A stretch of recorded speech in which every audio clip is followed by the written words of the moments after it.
चचेरा भाई अपनी चचेरी बहन से प्यार करने लगा था, लेकिन चचेरी बहन को कोई मतलब नहीं था।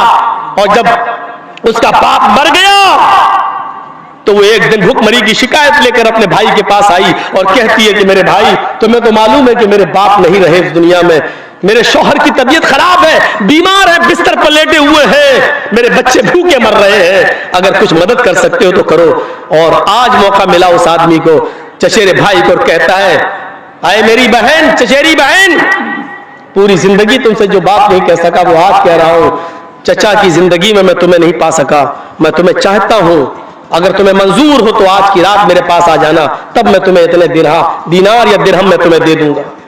वो ठुकरा के चली गई, लेकिन वहां घर पहुंचती है तो अपने शौहर को देखती है बीमार है, अपने बच्चों को देखती है कि भूखे हैं, बेचारी मजबूर हो जाती है और फिर वादा कर लेती है कि ठीक है, रात की तारीकी में हम अपने शौहर को सुलाकर, अपने बच्चों को सुलाकर तेरे पास आ जाएंगे, लेकिन तू मुझे थोड़ी सी मदद कर दे।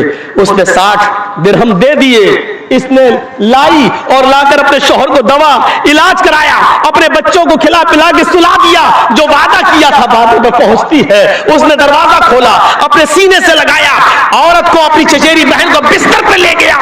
जैसे उसने बिस्तर पे जाकर उसके कपड़े उतारने की कोशिश की, ये कांपने लगी, थर्राने लगी।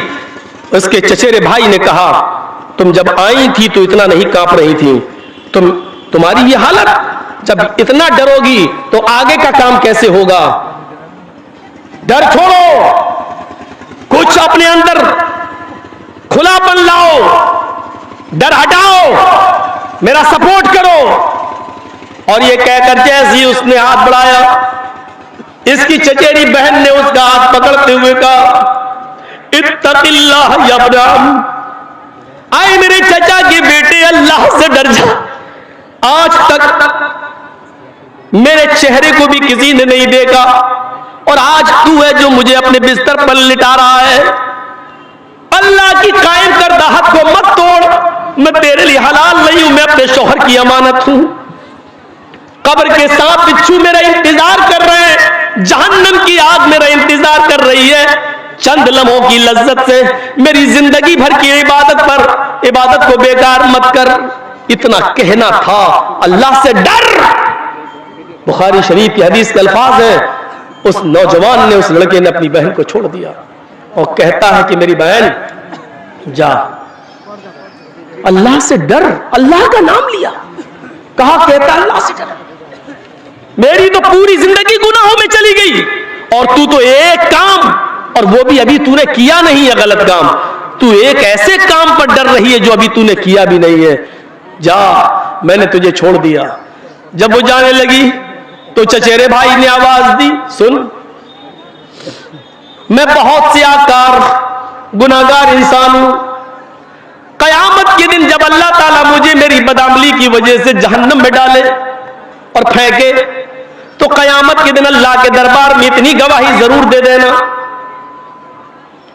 क्या है अल्लाह, ये मेरे साथ गंदा काम करने जा रहा था, लेकिन जब मैंने कहा अल्लाह से डर जा, इत्तक़िल्लाह, जब तेरा नाम लिया तो तेरे डर से इसने मुझे छोड़ दिया था। शायद तेरी इतनी गवाही की बिना पर अल्लाह मेरी बख्शिश कर दे, शायद अल्लाह मेरी मग़फ़िरत फरमा दे।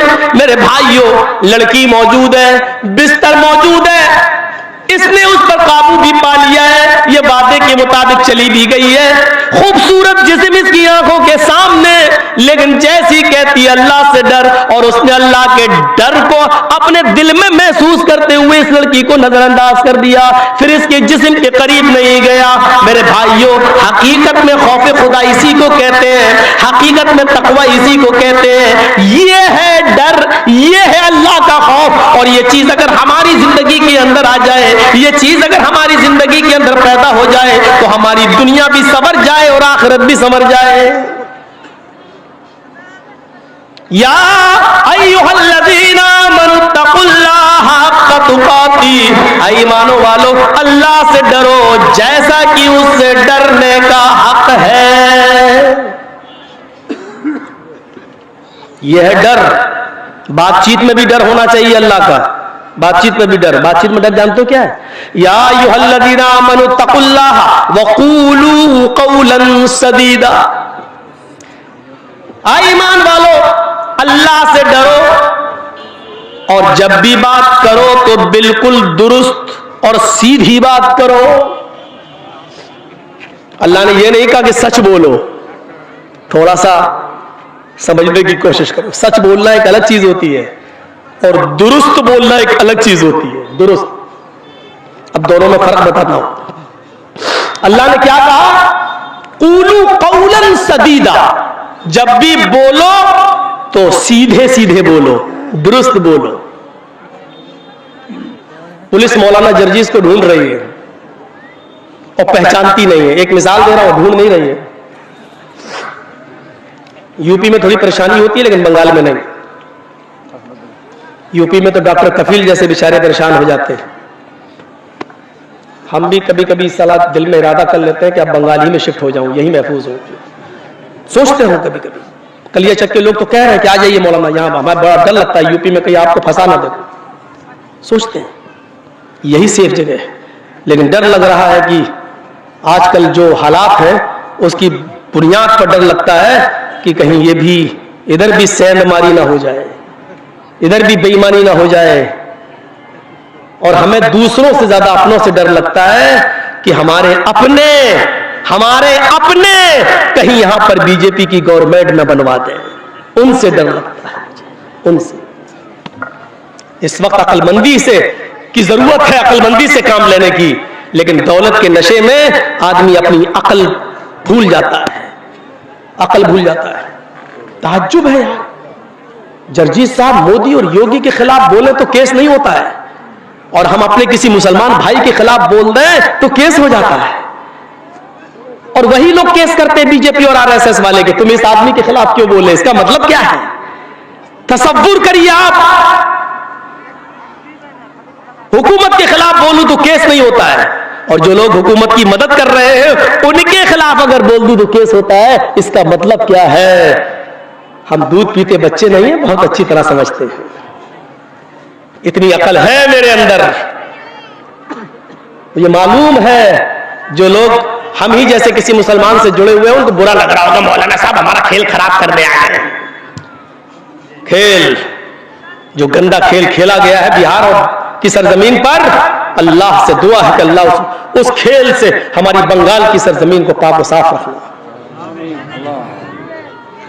पूरे हिंदुस्तान में कहीं प्रोग्राम नहीं। बंबई वाले कहते नहीं मौलवी साहब अभी नहीं बुला सकते, यूपी में एक प्रोग्राम नहीं हो रहा, और बिहार वाले तो आज ही आए थे प्रोग्राम लेने के लिए। हमने कह दिया भैया मैं नहीं करूंगा बिहार में।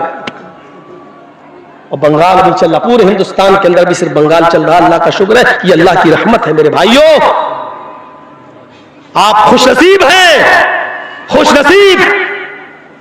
हम लोगों से पूछिए कि डर लगता है रात में सो रहे हैं घर पर कि कोई फर्जी मुकदमा लेकर पुलिस ना आ जाओ, ठोक ना दे जेल के अंदर जाओ। और एक बार जब कर दिया तो इतने केस लाद देती है कि आप जिंदगी भर जमानत नहीं करा पाएंगे, मरते रहो, सड़ते रहो। ये निकले तो दूसरा, दूसरा निकले तो तीसरा, आपको 20 साल के बाद डिग्री मिलेगी, कोर्ट कहेगी बाइज्जत बरी, कोई जुर्म नहीं पाया गया। लेकिन 20 साल तक मौलाना जर्जीस साहब जिंदा भी रहेंगे कि नहीं रहेंगे, इसकी कोई गारंटी नहीं। हमारे अमाल का नतीजा है। हाँ, तो मेरे भाइयों क्या कह रहा था? सच्ची बात अलग होती है और दुरुस्त बात अलग होती है। मौलाना जर्जीस साहब को पुलिस ढूंढ रही है लेकिन पहचानती नहीं है, पकड़ रही है। वारंट निकला जर्जीस साहब का, जर्जीस साहब पैंट शर्ट पहने हुए, टोपी उतारे हुए हैं, और उन्हीं के पास पुलिस आके पूछ रही है मौलाना जर्जीस को देखा? मुझे से पूछ रही है। और मैं बहुत सच्चा इंसान, मैं चाहता हूं कि झूठ भी ना बोलूं और नाम भी ना बताऊं। अब ऐसा कौन सा रास्ता इस्तेमाल करूं? तो मौलाना जर्जीस ने 2 कदम पीछे हट गए। पुलिस वाले से पूछा जी क्या कह रहे हो? 2 कदम हट गए हो।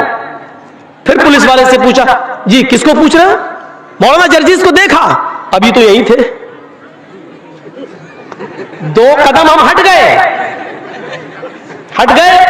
और फिर हाँ क्या पूछा आपने? कहा मौलाना जर्जीस को देखा? हाँ अभी तो यही थे। अब वो क्या समझा है? अभी थे, कहां गए? चल इधर उधर, बच गए।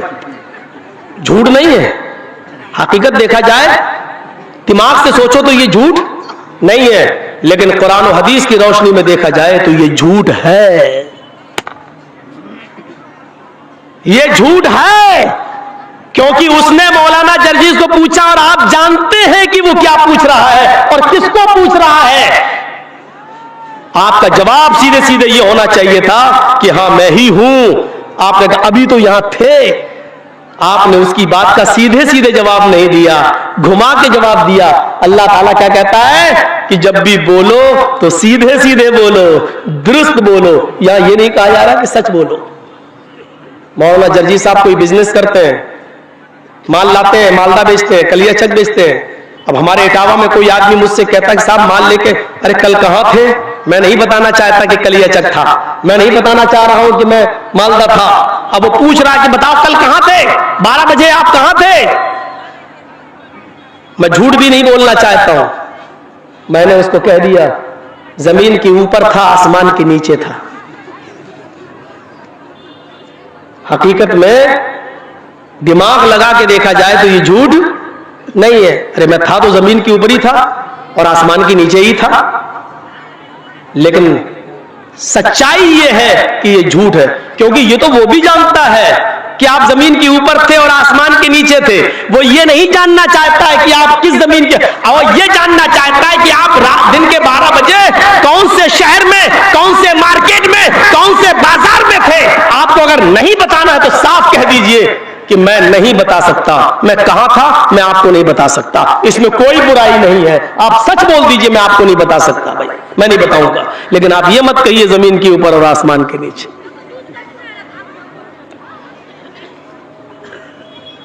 इस तरीके से बहुत से लोगों ने बहुत से मसले हल कर दिए, बहुत से बड़े बड़े मसले हल हो गए। कुरान कहता है या अय्युहल्लज़ीना आमनुत्तकुल्लाह हक्का तुकातिह वला तमूतुन, या अय्युहल्लज़ीना आमनुत्तकुल्लाह वक़ूलू क़ौलन सदीदा। अहले ईमान अल्लाह से डरो और जब भी बात करो तो दुरुस्त बात करो, सीधी बात करो। क़ौलन सदीदा, सदीद तस्दीदुस सहम। कभी आपने तीर को देखा? तीर उसको अरबी में क्या कहते हैं? सहम। कमान में लगाया, अब इस रॉड में हमें मारना है। ये ट्यूबलाइट जो जल रही है, कमान से तीर को हमने छोड़ा तो तीर बिल्कुल सीधे जाएगा, सीधे, इधर उधर नहीं होएगा, सीधे जाएगा और ट्यूबलाइट से टकराएगा, ट्यूबलाइट फूट जाएगी। तो जैसे कमान से तीर निकलता है वो बिल्कुल सीधे निशाने पर जाता है, ऐसे ही तुम्हारे मुंह से जो बात निकले वो सीधे कहने वाले की मर्जी के मुताबिक हो, उसके पूछने के मुताबिक हो, दाएं बाएं नहीं। यह है तकवा, यह है परहेजगारी। सीधे सीधे बोलिए, घुमा फिरा के नहीं, घुमा फिरा के नहीं। जैसे शेख अब्दुल कादिर जिलानी बगदादी रहमतुल्लाह अलैह जब 12 साल की उम्र में थे और काफिले के साथ सफर कर रहे थे, चोरों ने काफिले को लूटा तो इनसे पूछा 12 साल के बच्चे से, अब्दुल कादिर जिलानी से, तेरे पास भी कुछ है? उसने कहा हाँ है। क्या है? सीधे सीधे जवाब, 40 अशरफियां हैं। कहां है? मेरे कुर्ते के अस्तर में, यहां मेरी मां ने सिल दी है। फाड़ के देखा तो 40 अशरफी। बेटा तुमने सीधे सीधे बता दिया, साफ साफ बता दिया, तुम्हारे ऊपर तो मुझे शक भी नहीं हो सकता था, तुमने साफ साफ क्यों बता दिया? उस बच्चे ने क्या कहा? चलते वक्त मेरी मां ने मुझे नसीहत की थी कि बेटा हालात चाहे कितने खराब हो लेकिन कभी झूठ मत बोलना। मां अपने 12 साल के बच्चे को छोड़ रही है और काफिले के हवाले कर रही है तो अपने 12 साल के बच्चे को तकवे का दर्स दे रही है, अल्लाह से डरने का दर्स दे रही है। आजकल की माएं अपने बच्चों को 12 साल की उम्र में पैंट की चैन खोल के खड़े होकर पेशाब करवाती है नाली में। ये आजकल की माएं है, कहां से इनके अंदर डर पैदा होगा? वो 12 साल का बच्चा और उसकी मां कह रही है बेटे हालात चाहे कितने खराब हो लेकिन कभी झूठ मत बोलना। और अल्लाह ने इस बच्चे को जब सच बोलने की तौफीक दी और दुरुस्त बात कहने की तौफीक दी तो इसका नतीजा ये निकला कि चोरों के सरदार पर, डाकुओं के सरदार पर इसका ऐसा असर पड़ा कि उसने कहा आय अल्लाह, इस बच्चे ने रास्ते में अपनी मां का इतना कहना माना, इतना कहना, और हम तो आज तक तेरी नाफरमानी करते आए हैं, मजबूर लोगों का माल लूटते आए हैं, बेकस और बेसहारा लोगों को हमने और बेसहारा कर दिया है। अल्लाह से हम तौबा कर रहे हैं और सबका लूटा हुआ माल उनको वापस कर दिया। मेरे प्यारे साथियों, और वो सब पक्के सच्चे नमाजी बन गए, परहेजगार बन गए, मुत्तकी बन गए। ये एक 12 साल के बच्चे को उसकी मां ने जो नसीहत की थी उसने उस पर अमल करके दिखाया। ये है तक़वा, ये है परहेजगारी जो हमारी जिंदगियों में नहीं आता है। या अय्युहल्लज़ीना आमनुत्तकुल्लाह, अब एक और आयत सुनिए, या अय्युहल्लज़ीना आमनुत्तकुल्लाह वल तंजुर नफ्सुम मा क़द्दमत लिगद। ईमानो वालो, अहले ईमान, अल्लाह से डरो और सोचो, गौर करो कि कल कयामत के दिन के लिए तुमने क्या तैयारी की है। कल कयामत के दिन के लिए तुमने क्या तैयारी की है। यहया इब्न अय्यूब खुरासान के दरवाजे के बाहर बैठ जाते हैं। खुरासान के दरवाजे के पास एक कब्रिस्तान है, और सुनिए, बड़ा दिलचस्प वाक़या सुना रहा हूं आज आपको।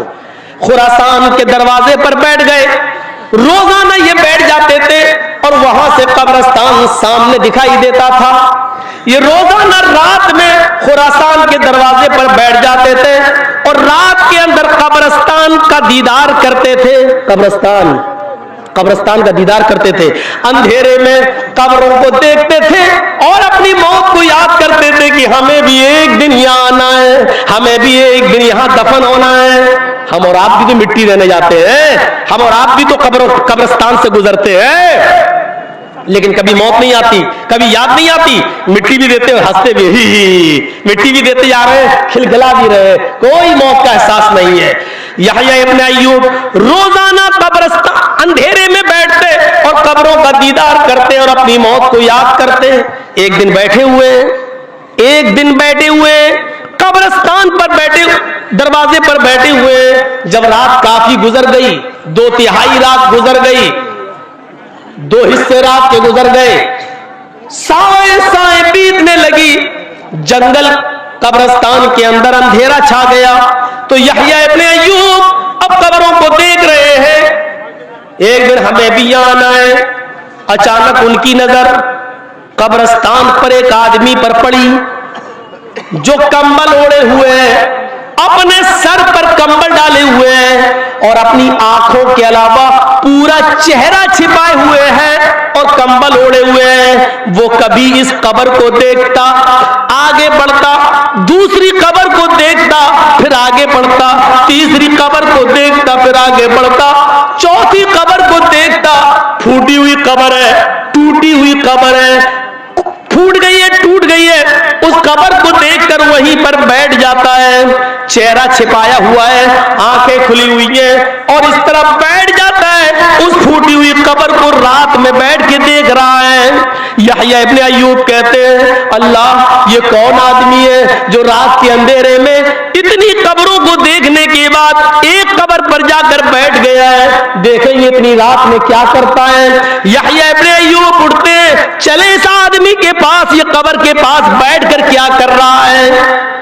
आगे बढ़ते, क्या देखते कि वो आदमी फूट फूट के रो रहा है, आंसुओं से रो रहा है, उसके आंखों से आंसू गिर रहे हैं और उन हड्डियों को देख रहा है, टूटी फूटी हड्डियों को देखकर कहता जा रहा है, अरे हड्डियों, कल तुम मेरे जैसी थी और कल मैं तुम्हारे जैसा हो जाऊंगा। अरे हड्डियों, कल तुम मेरी तरह थी और कल मैं तुम्हारी तरह हो जाऊंगा। अरे हड्डियों, कल तुम मेरे जैसी थी और कल मैं तुम्हारे जैसा हो जाऊंगा। वो ये वजीफा पढ़ रहा है, ये गाता जा रहा है, ये कहता जा रहा है, लेकिन है कौन? ये तो चेहरा छिपाए हुए। यहया इब्न अय्यूब कहते हैं कि मैं उसके करीब गया, मैं बैठ गया, मैं उसकी शक्ल देखना चाहता था। जैसे ही मैंने उसकी पीठ पर पीछे से हाथ रखा, सुनो, पीछे से, तो उसने पीछे मुड़ के देखा। जब उसने पीछे मुड़ के देखा तो उसके सर से कंबल नीचे गिर गया, उसका चेहरा मुझे दिखाई दिया। मुझे पहचानने में देर न लगी, ये मेरे बचपन का दोस्त निकला, ये सादून निकला, ये मेरे बचपन का दोस्त है। लेकिन ये रात में इस फूटी हुई कब्र के पास आकर रोता था, इसका इल्म मुझे भी नहीं था। उस सादून को मैं पहचान गया। मैंने कहा, सादून, ये क्या हाल है तुम्हारा? ये तुम क्या कर रहे हो? सादून कहते हैं यहया, आज इन मुर्दों की हालत देखकर रो लेना उस दिन के रोने से बेहतर है कल जब हमारे पास अमल की कमी हो और मैदान महशर में हमें रोना पड़े, उस दिन रोने से बेहतर है आज इन मुर्दों की हालत को देखकर रो लो और इबरत हासिल कर लो, कुछ तकवा अख्तियार कर लो, अपनी जिंदगी में इनकलाब पैदा कर लो। सुनो, ये चले गए, इनके अमल इनके साथ है, इनसे इबरत हासिल कर लो। यहया, उस दिन क्या होगा? जब हमारे सहीफे खोले जाएंगे, हमारे रजिस्टर खोले जाएंगे, नामे यामाल हमारे हाथों में दिया जाएगा, उस दिन हमारा क्या होगा? उस दिन हमारा क्या होगा? हम अच्छे अमल की वजह से जन्नत में जाएंगे या बुरे अमल की वजह से जहन्नम में जाएंगे? यहया कहते हैं कि इतना सुनने के बाद सादून की बात यहया रोने लगे, इतना रोए, इतना रोए, इतना रोए, इतना रोए कि रोते रोते बेहोश हो गए। सादून उनके पास बैठ गए, वो बेहोश है, पानी के छींटे मार रहे हैं, होश नहीं आ रहा है। सादून जो कंबल ओढ़े हुए थे, उस कंबल के कोने से उनके सर को पोंछते जा रहे हैं, पानी का छींटा मारते जा रहे हैं। थोड़ी देर के बाद यहया इब्ने अय्यूब को होश आया तो हजरत सादून ने कहा, आए यहया, तुम्हें होश क्यों आ गया? काश तुम आज मर जाते, इन मुर्दों की हालत को देखकर जो रोए थे, अगर आज तुम्हें मौत आ जाती तो तुमसे बड़ा खुशनसीब कोई नहीं होता, तुमसे ज्यादा खुशनसीब आज कोई नहीं होता। यहया, तुम्हें होश कैसे आ गया? तुम्हें होश क्यों आ गया? आज अगर तुम मर जाते तो ये मौत तुम्हारी अल्लाह के डर से होती, अल्लाह के खौफ से होती, और आज तुमसे ज्यादा खुशनसीब कोई नहीं होता। मेरे प्यारे साथियों, लोग अपने मरने और गलने और सड़ने को नहीं भूलना चाहिए। हमारे और आपकी बॉडी के साथ वही सब कुछ होगा जो औरों के साथ हो रहा है, जो आया है वो एक दिन जाएगा। इसलिए कामयाब वो है जिसने अपनी जिंदगी को तकवे से लैस कर लिया, तकवे से मुज़य्यन कर लिया और तकवे से भर लिया। आपको मालूम है, लफ्ज़ ईमान सिर्फ इस्लाम के अंदर है। अगर आज कोई हिंदू या कोई सिख या कोई जैनी, कोई ईसाई, कोई यहूदी, अगर आज किसी का लूटा हुआ या किसी का माल जो उसको मिल गया हो वो वापस कर दे दूसरे को, तो लोग क्या कहते हैं? बड़ा ईमानदार आदमी है। हिंदू भी क्या कहता है? यार बड़ा ईमानदार है। जबकि लफ्ज़ ईमान हिंदू धर्म के अंदर नहीं है, जैनी में नहीं है, सिख में नहीं है। ईमानदारी और अमानतदारी अगर किसी मजहब ने सिखलाई है तो वो इस्लाम है। कोई फायदा नहीं है जलसे कराने से और तक़िया कराने से, अगर हमारे अंदर ईमानदारी और अमानतदारी पैदा नहीं हो रही है तो।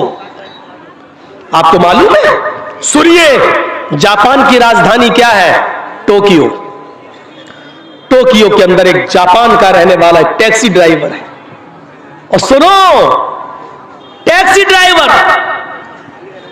मुसलमान नहीं है, गैर मुस्लिम है, नॉन मोमडन है।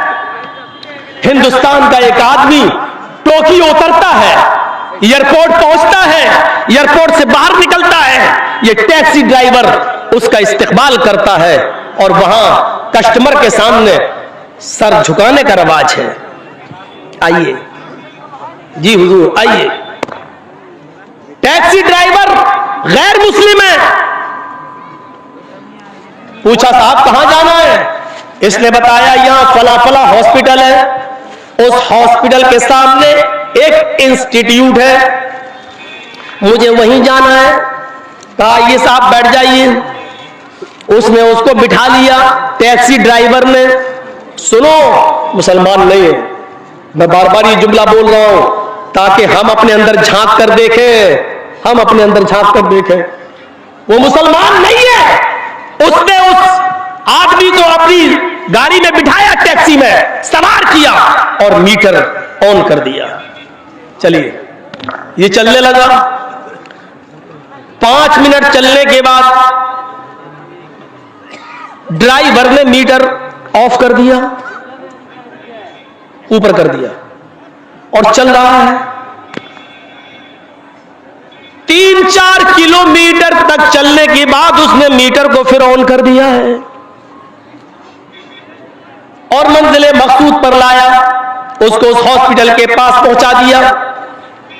यह आदमी टोक्यो के उस नॉन मॉडर्न आदमी उस टैक्सी ड्राइवर की जबान नहीं समझता है, कुछ कहना चाहता है लेकिन वो नहीं समझ रहा है, और वो जो कह रहा है वो ये नहीं समझ रहा है। ये बार बार कह रहा है कि तुमने मीटर क्यों ऑफ किया, फिर ऑन, लेकिन वो नहीं समझ रहा है, चलाए चला जा रहा है। जब मंजिले मकसूद पर आ गया तो उसने मीटर में जो बिल देखा, कहा इतना बिल, वहां भीड़ लग गई। जो इंडिया से आदमी गया था उस आदमी को लेने वाले लोग आ गए। इस आदमी ने उनसे कहा जरा इससे पूछो कि उसने थोड़ी दूर चलने के बाद मीटर क्यों ऑफ कर दिया, और 3-4-5 किलोमीटर के बाद उसने मीटर को ऑन कर दिया। इसने 3-4-5 किलोमीटर जो ऑफ मीटर किया उसका बिल नहीं लिया है। हम तो इसको पूरा बिल, पूरा पेमेंट करना चाहते हैं, लेकिन इसने मीटर ऑफ करके थोड़ी देर के बाद ऑन किया है। इससे पूछो कि इसने ऐसा क्यों किया है। टैक्सी ड्राइवर से जब पूछा जाता है कि आपने ऐसा क्यों किया है, तो उसने कहा साहब मैं जब लेके चल रहा था अपने कस्टमर को, तो मुझे जहां से मोड़ना था, जिस चौराहे से मोड़ना था, मैं चूक गया और मैं थोड़ा सा आगे निकल गया।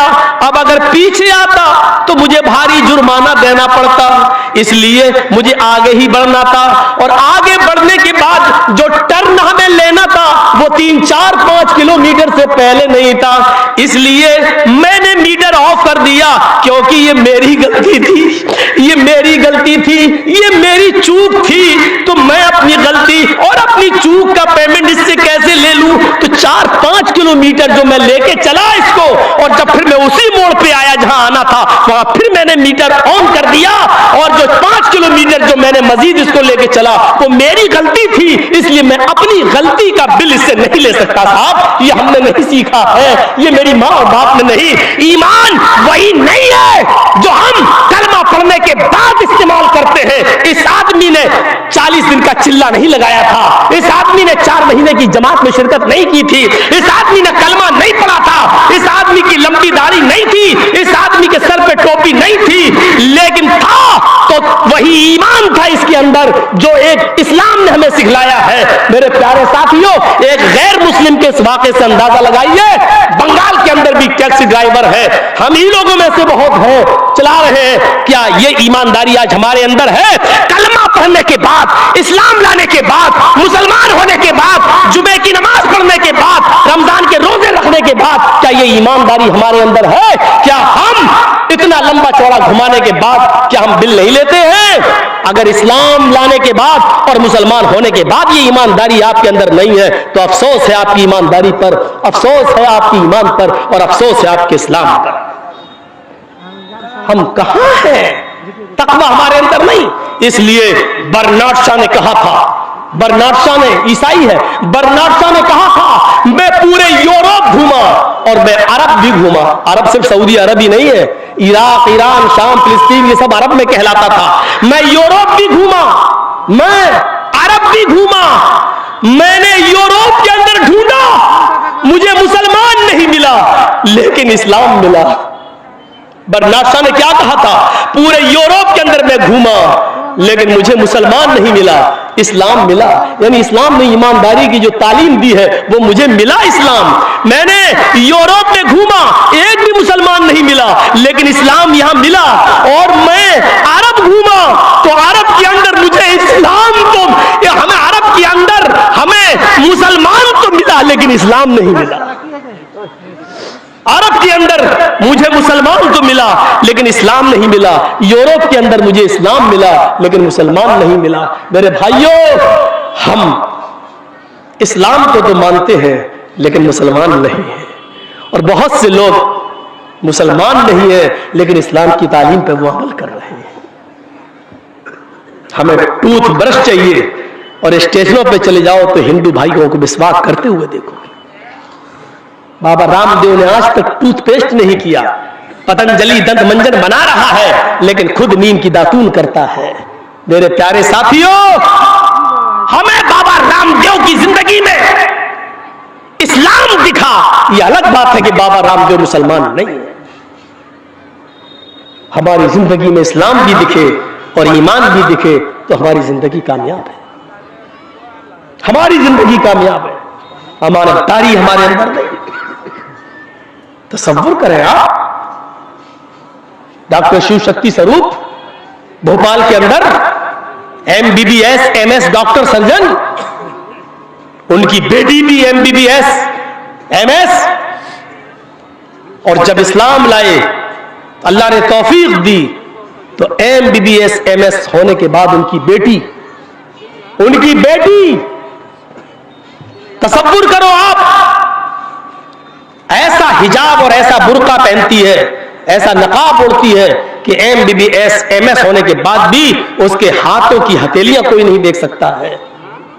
एक गैर मुस्लिम है, इस्लाम लाती है तो इस्लाम इनके अंदर ऐसा पैबस्त हो गया कि आज उनकी लड़की इस्लाम लाने के बाद MS करने के बाद भी उसके हाथ की उंगलियां हथेलियां नहीं दिखती हैं। यहां पैदाइशी मुसलमान है, इस्लाम से लैस है, मुसलमान है, लेकिन हमारी मां बहनों के चेहरों को, उनके हाथ की आस्तीन और बाहों को, उनके घुटनों से ऊपर कपड़े और स्कर्ट को, उनकी जीन्स को, उनकी लेगी को आज इस्लामी जलसों में और दीनी जलसों में, बाजारों में भी देखा जा सकता है, अभी देखा जा सकता है। रात के 11:30 बजे सड़क के बाहर, इस जलसे के बाहर निकलो तो यहां पर भी देखा जा सकता है।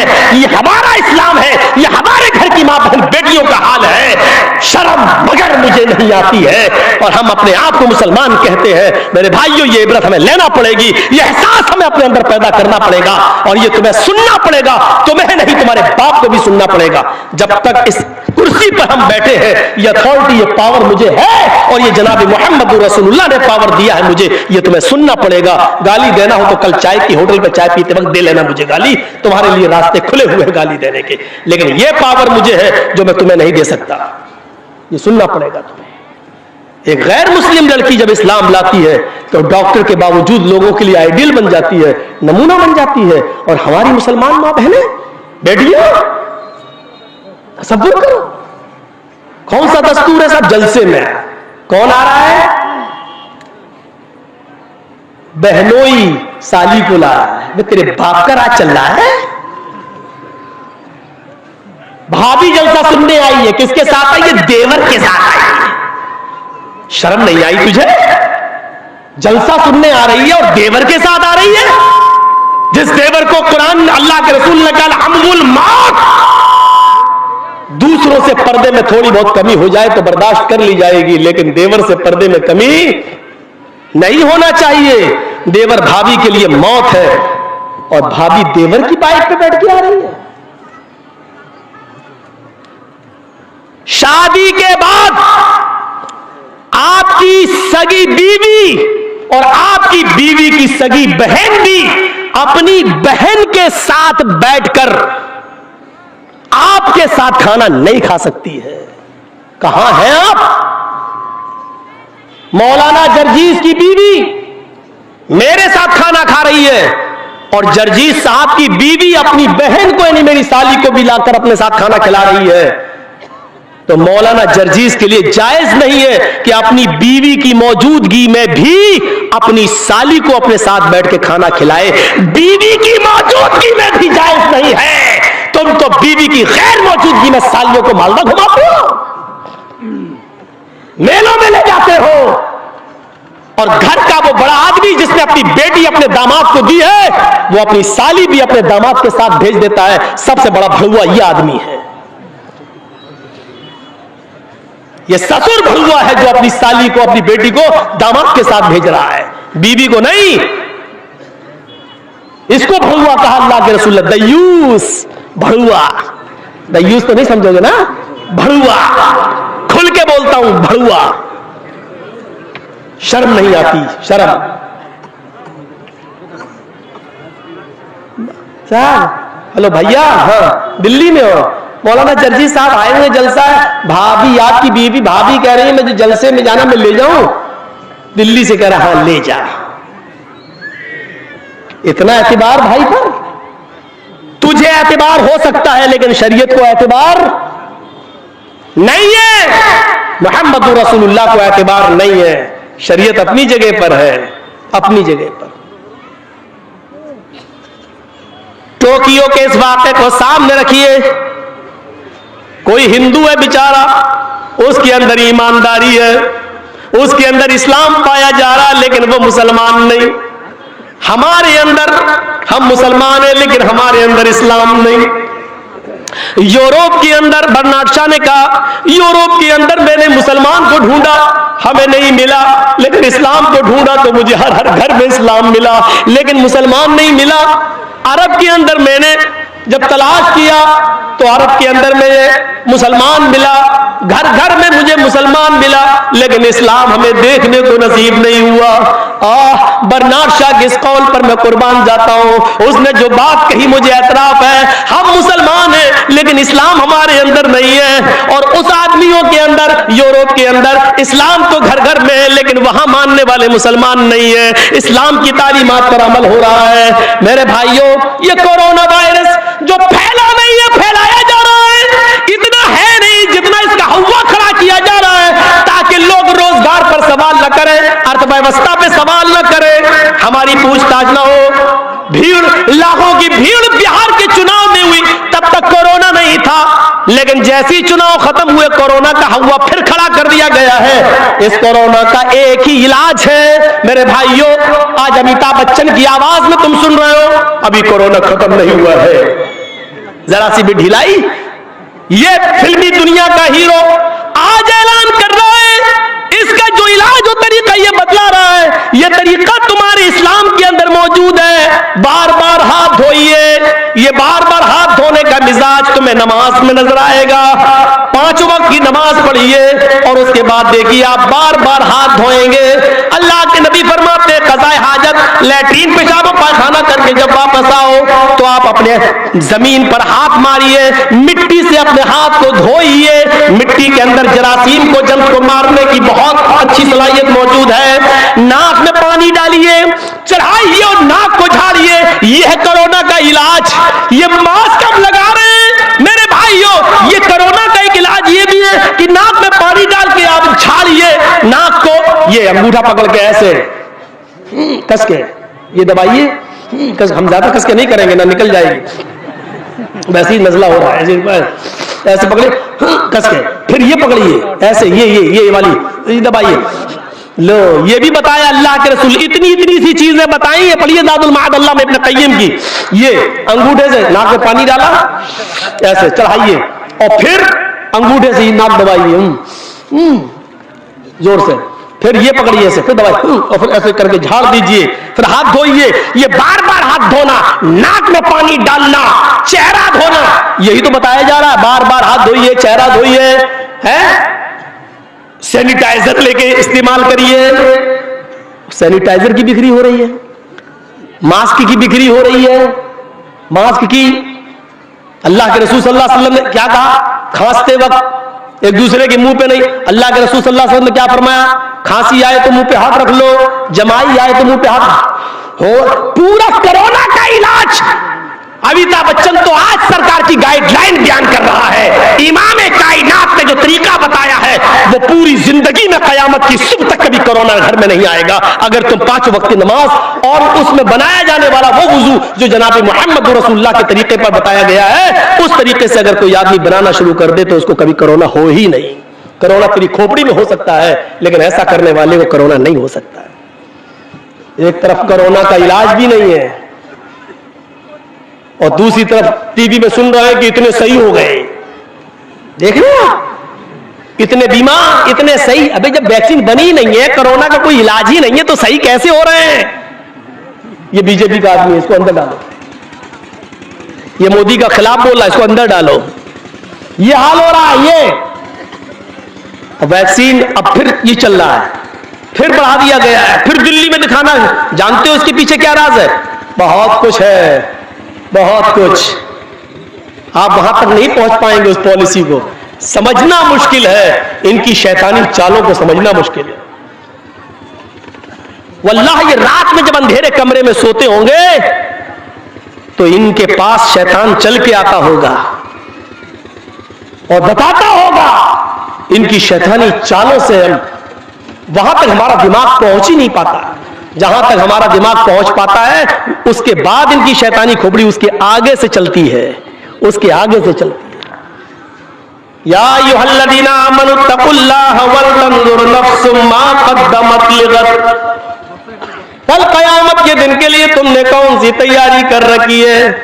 आइए तुम्हें एक तक़वे से भरा हुआ एक ऐसा वाकया मैं तुम्हें सुनाऊं जो वाकया हमारे दिलों को भी झंझोड़ देगा, हमारे ज़मीर को भी झंझोड़ देगा और हमारे अंदर जो गर्द गुबार बैठ गई है गुनाहों की उसको भी दूर करेगा इंशाअल्लाह। आइए मैं आपको एक ऐसे वाकये की तरफ लेके चलता हूं जो हमारे और आपके होश उड़ा दे। सुनिए, ऐसी मिसाल आपने नहीं सुनी होगी। मेरी माँ बहनें सुन रही है, पर्दे के अंदर बैठी हुई है, जरा गौर से सुने। मैं बहुत आहिस्ता और बहुत ठोस लफ्ज उर्दू के इस्तेमाल नहीं कर रहा हूं, बहुत आसान हिंदी और उर्दू के वर्ड इस्तेमाल करता पड़ता मुझे बंगाल में, ताकि आप लोग समझ सकें। अब कोई उठेगा नहीं, ये वाकया जब तक मैं सुना रहा हूं तब तक कोई ना उठे। पेशाब अगर लग रहा हो तो यही कर लो, लेकिन उठो नहीं। जरा सुनिएगा, गौर से सुनना। खाने काबा जिन्होंने देखा होगा, गए होंगे, उन्होंने देखा है, और जिन्होंने वहां नहीं गए होंगे तो उन्होंने टीवी में, फोटो में, पोस्टर में देखा होगा। काबा, एक रकात नमाज पढ़ने का सवाब 1,00,000 रकात के बराबर। खाने काबा के अंदर ऐलान होता है कि चांद नजर आ गया है रमजान का, आज से तरावी शुरू होंगी।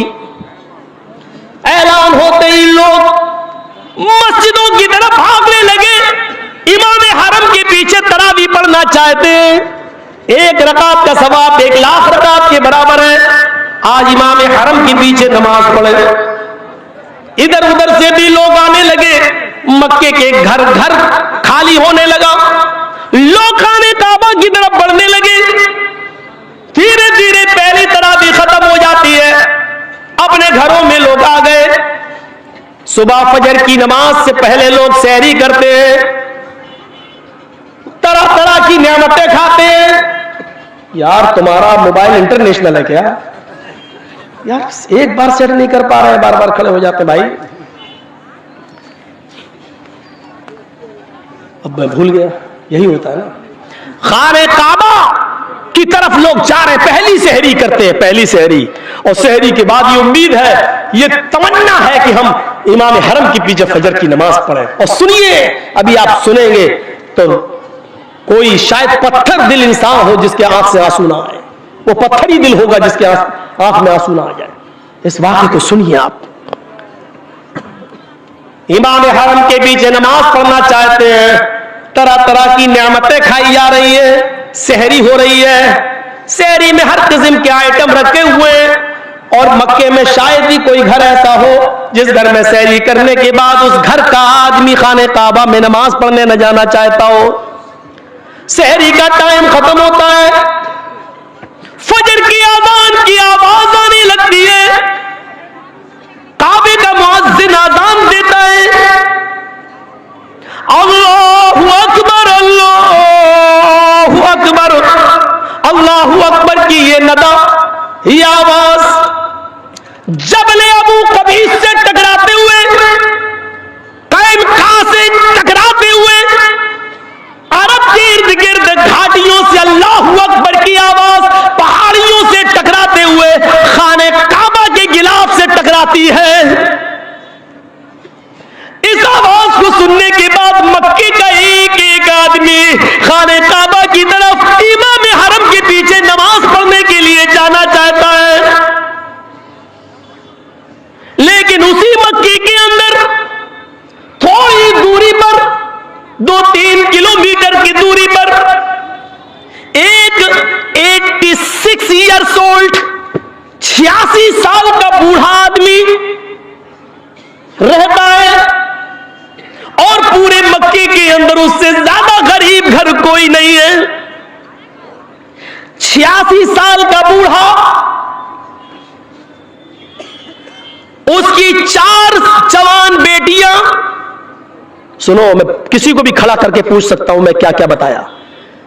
4 बेटियां, 2 बहनें, कितने हो गए?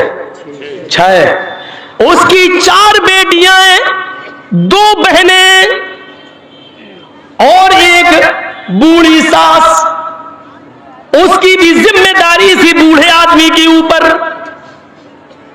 और मिस्कीन बीवी, गरीब, कितने हो गए? 8। और खुद एक 9। बूढ़ा आदमी 86 साल का, पैर कमजोर हो चुके हैं, ज्यादा चल फिर नहीं सकता है, तब वो 2 नहीं कर सकता है। कोई जवान बेटा नहीं है जो बुढ़ापे में सहारा बन सके। 4 बेटियां हैं जिनकी शादी कराना है, 2 बहनें, उनकी भी शादी कराना है, बूढ़ी सास है, जब तक वो जिंदा है उसको खिलाना और पिलाना है, उसका कोई नहीं है। और बीवी की जिम्मेदारी तो वैसे ही आयद है। 8 लोगों की किफालत इसके ऊपर। सुबह सहरी खाने के लिए इसके पास कुछ नहीं है, सूखी रोटी के टुकड़े, रात के अंधेरे में चुपके से पानी में भिगो देता है, सहरी के टाइम पर उठकर सबको खिलाता है, खुद खाता है, पानी के चंद घूंट पीता है और रोजा रख लेता है। इनके अलावा भी एक और चीज है, सबके पास जो कपड़े पहनी हुई है, 4 बेटियां, दोनों बहनें, सास और बीवी, वो एक ही कपड़ा है और वो कपड़े भी कई जगह से फटे हुए हैं, उनके दामन फटे हुए हैं। ये बूढ़ा आदमी जो कमीज पहनता है, जो चादर ओढ़ता है, पहले खुद नमाज पढ़ता है, फिर अपनी बीवी को चादर देता है, फिर बीवी नमाज पढ़ती है, उसके बाद एक एक करके अपनी बेटियों को देता है, बेटियां फिर बहनें, फिर सास, इस तरीके से बारी बारी एक एक करके नमाज अदा करती है। मक्के के अंदर सब लोग खाने काबा में जा रहे हैं नमाज पढ़ने के लिए, तरह तरह की नेमतें खाई हुई हैं। सिर्फ यही एक बूढ़ा आदमी है जो अपने घर में नियत है, घर में जाना चाहता है खाने काबा, लेकिन जा नहीं पा रहा है। बुढ़ापे की वजह से, रात की तारीकी में, अंधेरे की वजह से जाने की हिम्मत नहीं है। वहां से आऊंगा, सूरज तुलू हो जाएगा तो मेरी बीवी फिर कैसे नमाज पढ़ेगी। वही 86 साल का एक बूढ़ा आदमी अपने घर में नमाज अदा करता है और फिर अपनी चादर अपने बच्चों को, बीवी को, सास को देकर उनको भी नमाज अदा करवाता है। उसके बाद कुरान की तिलावत करता है, बीवी करीब आकर बैठ जाती है। सहरी तो रूखे सूखे टुकड़ों से हो गई। मेरे शौहर आए अबुल गयास, 4 बेटियां हैं, 2 बहनें, बूढ़ी सास है, मैं हूं और खुदा पे रोजा इफ्तार कैसे होगा, शाम का खाना कैसे बनेगा। देखिए, सूरज थोड़ा सा चमकने दीजिए, आप घर से बाहर निकलिए, शायद अल्लाह कुछ बरकत दे दे, कुछ मेहनत करिए, खजूर के सूखे टुकड़े मिल जाएं या रोटी के चंद टुकड़े मिल जाएं तो वो लेके आइए। बूढ़ा आदमी कुरान की तिलावत करके गुजरता है, आय अल्लाह मुझे कुछ मजदूरी दे दे, आय अल्लाह मुझे मजदूरी दिला दे, मैं हराम रोजी नहीं कमाना चाहता, अल्लाह मुझे कुछ मजदूरी दिला दे, मैं अपने बीवी बच्चों का, बेटी का, बहनों का पेट भरना चाहता हूं। ये दुआ करके घर से निकलता है, एक एक दरवाजे पे जाकर कहता है तुम्हारे पास कोई काम हो तो बताओ, बर्तन मांजने का हो वो बताओ, सामान उठाने का हो वो बताओ, करवाना चाहते, लेकिन उम्र देखते 86 साल, ये क्या काम करेगा? 5 मिनट का काम 1 घंटे में करेगा। शक्ल देखते, जिंदगी देखते, बुढ़ापा देखते, लागरी देखते, कमजोरी देखते, वीकनेस देखते, मना कर देते, मेरे पास कोई काम नहीं। तकरीबन 9-10 बजे का ऐसे कोई टाइम होगा, कोई मजदूरी देने के लिए तैयार नहीं। ढूंढते ढूंढते एक जंगल की तरफ पहुंच जाता है, सहरा है, जंगल है, वहीं बैठ जाता है। कमजोर है, बैठ जाता है, मुझे मौत ही आ जाए। लेकिन आलिम है, तजर्बेकार है, इल्म से वाकिफ है, कहता है हम मौत की दुआ भी तो नहीं कर सकते। थोड़ी देर के लिए सोचता है कि खुदकुशी कर लूं, मर जाऊं, कम से कम इन झमेलों से तो मेरी जिंदगी दूर होगी। फिर सोचता है कि अगर खुदकुशी करके मर गया तो अपने रब को क्या मुंह दिखाऊंगा, ये भी तो हराम है। एक लकड़ी का तिनका हाथ में लेता है, जमीन कुरेदने लगता है और सोचने लगता है अल्लाह मैं क्या करूं।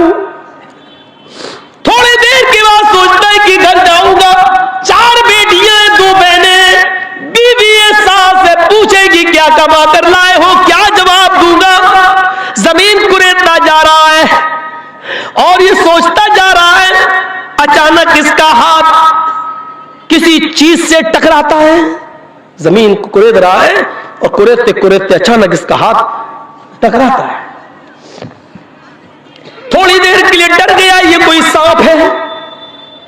फिर ये सोचकर हाथ आगे बढ़ा दिया, सांप ही हो डस ले, एक बार डसेगा मैं मर जाऊंगा उसके जहर से, ये खुदकुशी तो नहीं कहलाएगी, हमने तो कोई जानबूझकर हाथ नहीं बढ़ाया। ये सोचकर उसने हाथ आगे बढ़ा दिया, लेकिन वो सांप नहीं, एक बेल्ट मिली। उसको उर्दू में होमियानी बोलते हैं, आपके यहां उसको क्या कुछ बोलते होंगे, चमड़े की होती है। हाजी लोग जब हज करने जाते हैं तो वो बेल्ट नुमा होती है ना, वो यहाँ कुछ रख लो, सामान अमान कमर पे बांध लेते हैं, उसको उर्दू में होमियानी कहते हैं। तो मैं वही लफ्ज बोलूंगा होमियानी, आप समझे, आप अपने हिसाब से उसको समझते रहिएगा। क्या बोलते हैं? अब जो भी बोलते हो।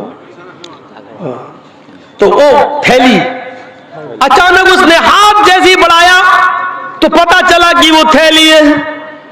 उसने कहा देख ले, हाथ लगा के उठा लिया, खोला, खोलता है तो क्या देखता है, उसमें सोने के सिक्के हैं, जिसको दीनार कहते हैं। दीनार अशरफी अलग चीज होती है, दिरहम अलग होता है, दीनार अलग। दीनार सोने का सिक्का, दीनार। वो गिनने बैठ गया, जब गिनता है तो पूरा 1000 दीनार। थोड़ी देर के लिए चेहरे पर खुशी आती है, अल्लाह मेरी गरीबी के दिन कट गए, 1000 सोने के दीनार मुझे मिल गए। अब मेरी बेटियों की, मेरी बहनों की शादी आराम से हो जाएगी और मेरी जिंदगी भी आसानी से अब कट जाएगी। लेकिन ये खुशी थोड़ी देर के लिए थी। आलिम था, जानता था मसला, और आप भी मसला याद रखना। आया अबुल गयास, ये माल तेरा नहीं है, इसको कहते हैं तकवा। यहां मिल जाए गाँव रफू चक्कर। और कौन है? मोहम्मद जर्जीस। कौन है? मोहम्मद असलम, मोहम्मद अकरम, मोहम्मद